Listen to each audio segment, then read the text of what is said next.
Assalamualaikum dan salam Malaysia Madani. Anda bersama saya Miza Usni Muhammad dalam Berita Parlimen.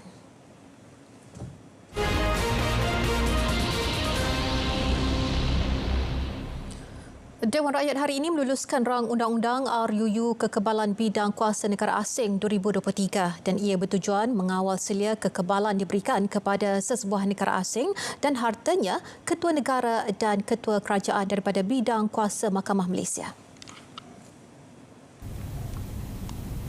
RUU itu diluluskan dengan lebih suara bersetuju selepas 11 ahli parlimen mengambil bahagian pada sesi perbahasan.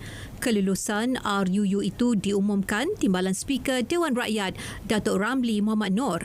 Menteri di Jabatan Perdana Menteri, Undang-Undang dan Reformasi Institusi Datuk Seri Azalina Othman Said ketika menggulung perbahasan RUU itu berkata, kuasa Perdana Menteri pada fasal 30, 32 dan 33 adalah terhad untuk menarik balik, mengecualikan dan membuat peraturan-peraturan berkaitan dengan kekebalan yang diberikan kepada negara asing sahaja tanpa menyentuh apa-apa kekebalan berhubung dengan ketua kerajaan atau ketua negara. Justru Perdana Menteri selaku pengurusi Majlis Kekebalan Negara Asing yang dianggotai oleh 12 ahli-ahli anggota majlis yang lain telah diberikan mandat dari segi undang-undang untuk mempertimbangkan dan memutuskan secara kolektif mengenai perkara ini dan bersifat teknikal dan operasi yang lebih sesuai dijalankan oleh pihak eksekutif. Oleh itu, ia bukan satu keputusan yang dibuat oleh Perdana Menteri secara bersendirian.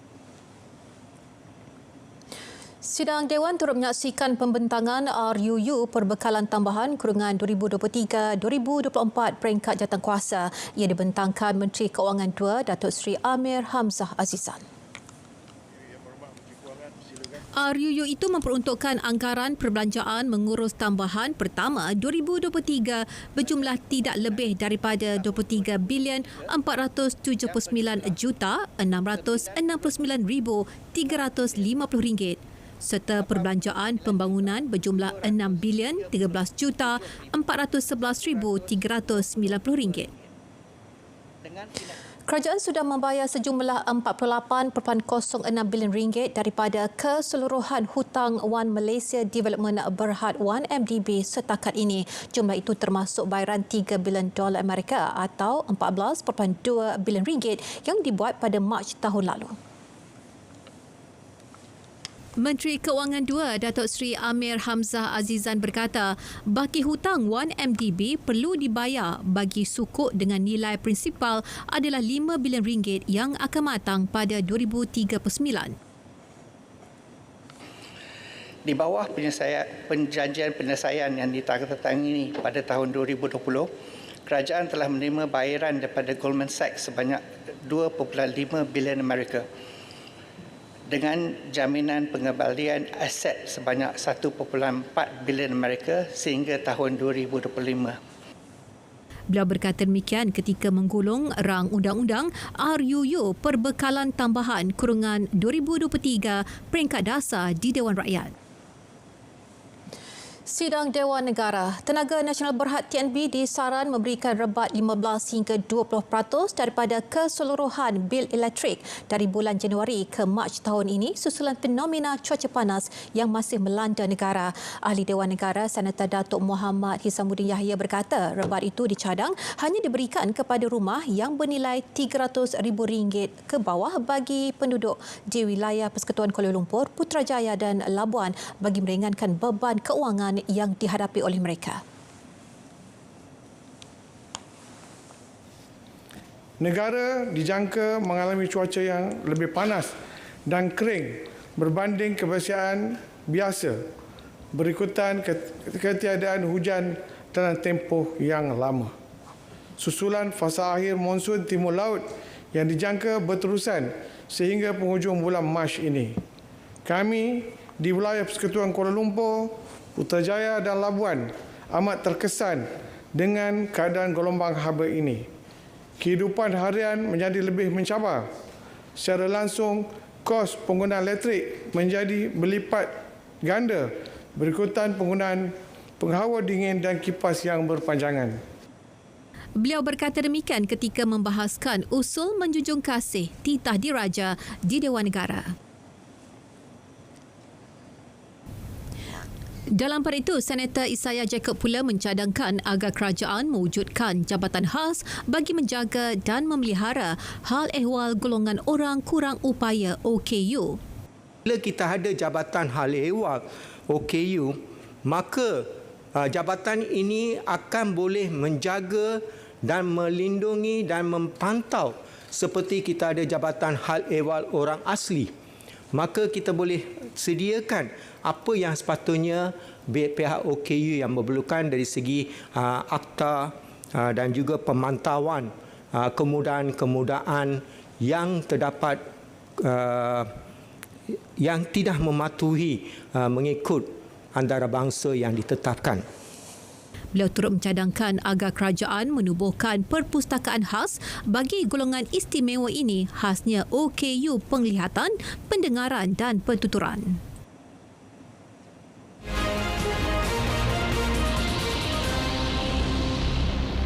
Kerajaan Madani beri jaminan setiap keputusan dalam penyelesaian persempadanan maritim Malaysia dengan negara jiran yang dipersetujui tidak akan menjejaskan kedaulatan dan kepentingan negara. Jelas Timbalan Menteri Luar Datuk Muhammad Alamin, kerajaan tidak pernah dan tidak akan sesekali mengambil ringan dalam membuat sebarang keputusan yang melibatkan isu kedaulatan negara.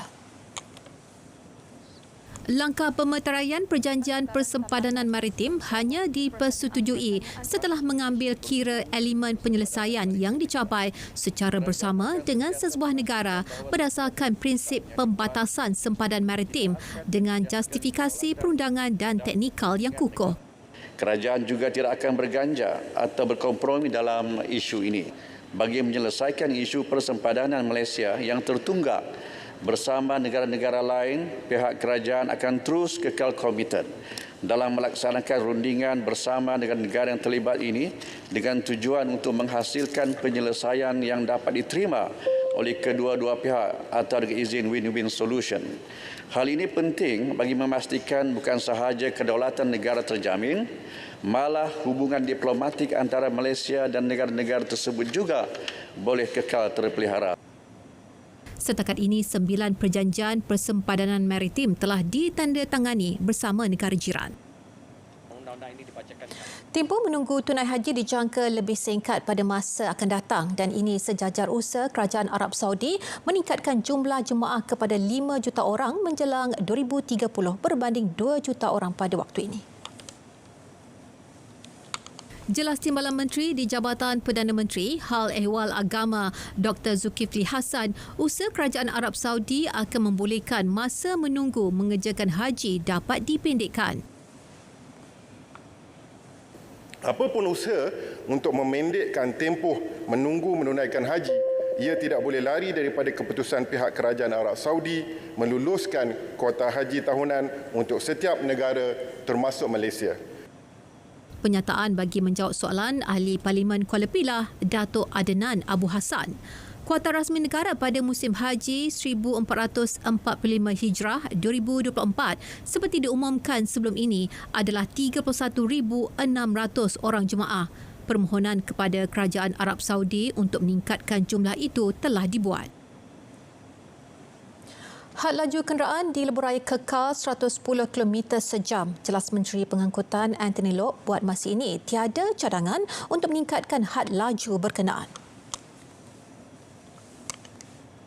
Berkenaan dengan had laju buat masa ini, Kementerian Pengangkutan dan kerajaan secara amnya belum lagi bercadang untuk meningkatkan had laju dan masih ditetapkan di bawah kekal 110 km per jam.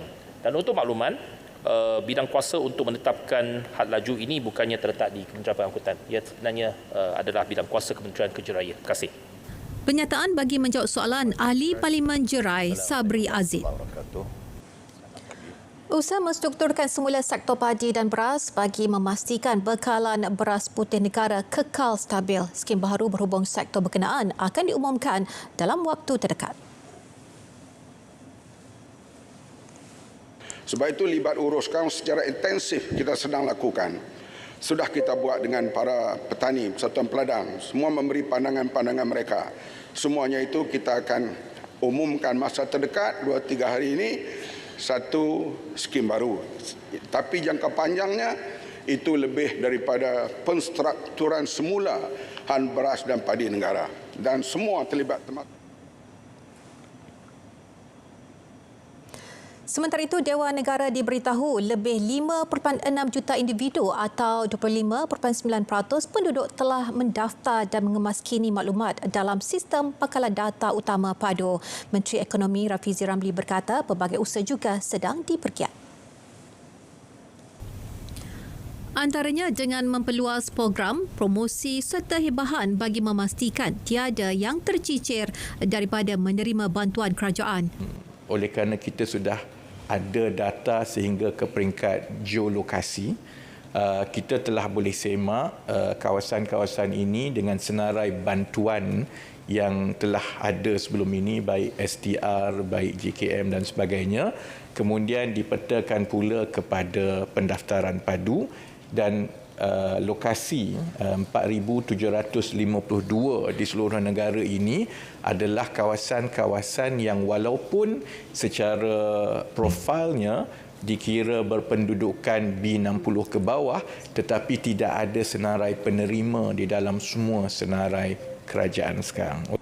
Dalam pada itu, padu juga menjadi usaha kerajaan sebelum beralih kepada sistem GovTech. Mana-mana pihak yang ingin mengadakan ruangan khas merokok di tempat yang tidak diwartakan perlu mendapat kebenaran pihak berkuasa tempatan PBT selain memenuhi syarat yang ditetapkan. Perkara tersebut dimaklumkan Timbalan Menteri Kesihatan Lukan Isman Awang Sauni. Penetapan tersebut bagi memastikan kebersihan tempat awam daripada pembuangan puntung rokok di samping mewujudkan keadaan denormalisasi budaya merokok dalam kalangan masyarakat. Tujuan utama syarat ini dikenakan adalah untuk memastikan hanya kemudahan asas seperti tempat abu rokok sahaja disediakan bagi mengelakkan perokok berada lama di tempat tersebut. Kementerian Kesihatan Malaysia terlibat di dalam pelaksanaan oleh PBT untuk memastikan semua technical input seperti yang digariskan di dalam perkeliling ini dipatuhi. Beliau berkata demikian bagi menjawab soalan yang dikemukakan Senator Datuk Noraini Idris di Parlimen. Berita Parlimen berakhir di sini. Dari Sungai ke Segara, Palestin pasti merdeka. Dengan itu, Assalamualaikum dan salam Malaysia Madani.